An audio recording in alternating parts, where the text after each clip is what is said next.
Hi everybody, Dana Sparks, broker of Maximum One Greater Atlanta Realtors and director of the Real Estate Academy of America. Here today, continuing on with our series on the changes that the Georgia Association of Realtors has made to the 2023 GAR contract package. So please check out the playlist 2023 GAR contract and check out all the other videos. I will link them below. But today I want to continue. Oh, before I go on to that, also want to let you know that our School Real Estate Academy of America continues to teach our 3-hour free continuing education classes on the changes, and it's called 2023 GAR Contract Changes. Very imaginative. Anyway, just wanted to let you know, I'll link the calendar below. I am recording this in December of 2022. And we have a couple more classes left at the end of this year. And then we're teaching several of them in January and throughout February with our brokers, with our instructors, as well as with our closing attorneys. So make sure to check those out. But today I want to talk about another new form. If you've watched the previous videos I've done, you know that GAR has 2 new forms this year. And one of them is what I want to talk about today. So one of the new forms is it is the new GAR form F735, Amendment to Assign Agreement. Amendment to Assign Agreement. So let me back up a little bit, explain to you why they have this form, when to use it, how to use it, and just a little bit of explanation as to all about the brand new form. So, the GAR, Georgia Association of Realtors Purchase and Sale Agreement, in and of itself is not assignable. Let me even back up further. What does that mean? Assigning a contract is one of the methods by which an investor will purchase a home or write a contract on a home and attempt to sell it to another buyer. And what they're doing is they are assigning their position within the contract. So how it looks, you have a seller and you have buyer number one. Buyer number one is typically an investor, and that investor, generally speaking, has no intention of ever living in the home. They just want to find an end buyer, buyer number two, who's actually going to live in the home. But what they do is they have the money to secure the home first. They find a buyer, buyer number two, and they usually will transfer that or sell it to the buyer. They either sell their position in that contract with the seller to buyer number two, and they do that by assigning the contract. They assign their position in the contract with the seller to buyer number two, and they make money on the deal. They are the middle person. Another way that a lot of investors will do this is they will actually buy a home and then do a back-to-back closing with a new buyer. So they buy the home from the seller and they're now the new owner, and they turn around and sell the home to buyer number two. But what I'm talking about now is the first method that a lot of investors use to make money on selling a contract, in essence. And what they're doing is they are assigning the contract. So what happens is this investor buyer number one finds a house for sale, negotiates a contract, and goes under contract in a binding agreement with a seller. Then prior to closing, they look for the end buyer, the buyer number two, or the person that's actually going to live in the home, and they assign their position in the contract to buyer number two, and they charge money for doing that. That's how they make money, is by assigning these contracts. That's how the investor makes money. Seller gets the house sold, investor makes money by assigning the contract, and buyer number two ends up purchasing the home. Here's the deal. In a GAR purchase and sale agreement, the contract, the purchase and sale agreement, is not assignable in and of itself. In other words, the seller must give their written permission that buyer number one may assign the contract to buyer number two. Why is this so? Well, number one, the seller needs to understand that perhaps there's money that's being left on the table if the investor, buyer number one, is making money by assigning the contract, maybe the seller wants that money and the seller would bypass the middle investor, buyer number one, and sell directly to buyer two. Not always the case. Sometimes the seller's more than happy to get whatever proceeds they're going to get from the actual deal, regardless of who's going to live in there. But nevertheless, the other reason could be the seller wants to know whom they are selling the house to. But there's a variety of reasons. But the important thing for you as the agent to understand is the GAR contract in and of itself is not assignable. So if you are working with an investor, or if you are an agent working with a seller and you get an investor contract and the seller wants to assign the contract, there are a couple of steps you need to take. So buyer's agents. You buyer's agents working with investors. The first thing you need to do is when you're working with an investor who's going to assign a contract, you need to add a special stipulation to make that contract assignable so that the investor, buyer number one, may assign the contract to buyer number two, the end person who's going to live in there.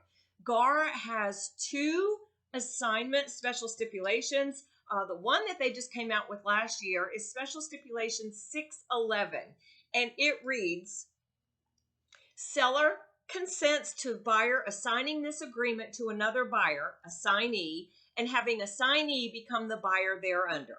So you buyer's agents, you need to use that special stipulation to get the seller's written permission to assign the contract to somebody else. There is another GAR Special Stipulation 610, and that states, except where seller is either providing owner financing to the buyer to purchase the property, or buyer is assuming an existing loan on the property for which the seller remains liable, this agreement may be assigned by the buyer. In such event, assignee and buyer shall remain jointly and severally obligated to perform the terms and conditions of the agreement. So you buyer's agents, you're probably going to use the new Special Stipulation 611 because it gets buyer number one, your investor buyer, completely out of the deal once they sign an assignment agreement. So, okay. Step number one, there needs to be a special stipulation in the purchase and sale agreement with the seller giving permission for buyer number one, typically investor, to assign the contract to buyer number two, who typically is going to live in the home.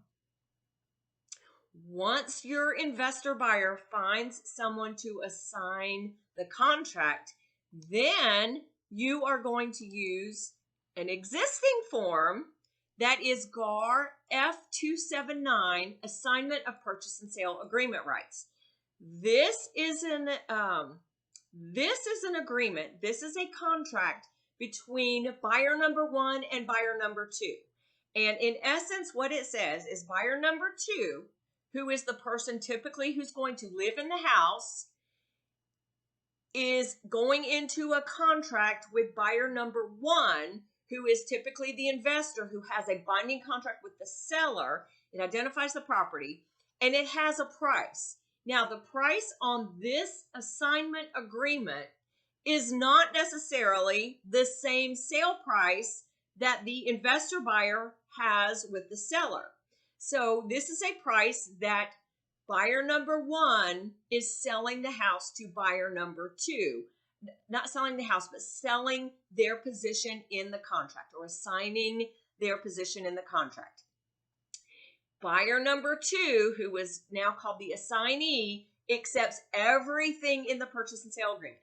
So you agents who are working with buyer number two, sometimes it's the same agent working with the investor, sometimes it's another agent or broker. If you are working with buyer number two, who's going to live in the house, you better make sure that you see an actual copy of the purchase and sale agreement, because buyer number two is stepping in as the buyer with everything already negotiated. You don't get to renegotiate everything. It is what it is. And so in this form is acceptance of assignment, warranties of parties. There is a place for commission. So if there is a broker working with buyer number one, the investor, and another broker working with buyer number two, the end buyer, there is a place for commission. So basically, there is a place where the investor is paying a commission. The broker working with buyer number one is getting a commission, and then the broker working with buyer number two gets a commission that was typically already negotiated in the actual deal. It also goes on to say, you agents working with the investors, if something falls through and the investor, buyer number one, put in earnest money in the deal, once this contract has been assigned, if the earnest money gets returned, it gets returned to buyer number two, the assignee. All of this is spelled out in this form. I might do a separate contract tip on this. But this document, F-279, Assignment of Purchase and Sale Agreement, is only signed by buyer number two and buyer number one. Nowhere on here does the seller sign this agreement. So now we get to the issue at hand. Now there is a brand new form. Actually, let me back up one more time. The reason why I'm saying that the purchase and sale agreement in and of itself is not assignable, that is all spelled out in the purchase and sale agreement under paragraph C4E, entire agreement modification and assignment. And it states, this agreement may not be assigned by buyer except with the written approval of the seller, which may be withheld for any reason or no reason. Any assignee shall fulfill all the terms and conditions of the agreement. So I'm backtracking a little bit. Okay, now let's move on to the new form. The new form for 2023 is F735, Amendment to Assign the Agreement. Now, this document is signed by the seller and buyer number one. So, and basically what it says is, now therefore in consideration of $10, blah, blah, blah, blah, blah, parties hereby hereto agree that the seller consents to the buyer assigning this agreement to another buyer and having the assignee become the buyer thereunder.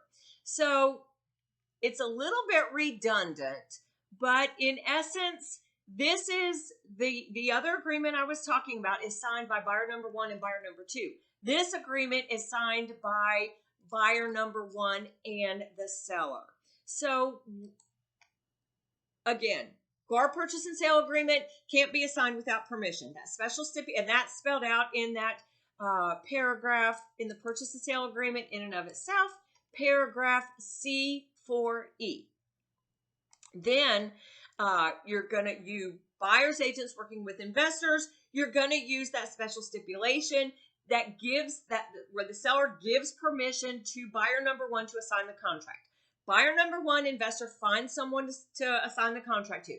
Buyer number one and buyer number two sign that agreement, that assignment agreement. Once the investor buyer has found buyer number two to assign the contract to, then buyer number one, investor, goes back and signs this new amendment with the seller saying, okay, you gave me permission to do it. Now I have done it. I've found someone to assign the contract to. I have assigned the contract, and that's the document we signed. So that's the reason for the new amendment. I think I need to do a whole new contract on a whole new video on assignment. But anyway, just want to explain what that new form is and why it's in existence. Thank you so much for watching. Dana Sparks, broker of Maximum One Greater Atlanta Realtors, director of the Real Estate Academy of America, satisfying your needs with service, innovation, and education. Bye. If you like that video, check out the one here. If you like the content on this entire channel, please click here to subscribe. I try to take even the most complicated of real estate situations and make them crystal clear. See what I did there? Real estate made crystal clear. Thank you guys so much for watching.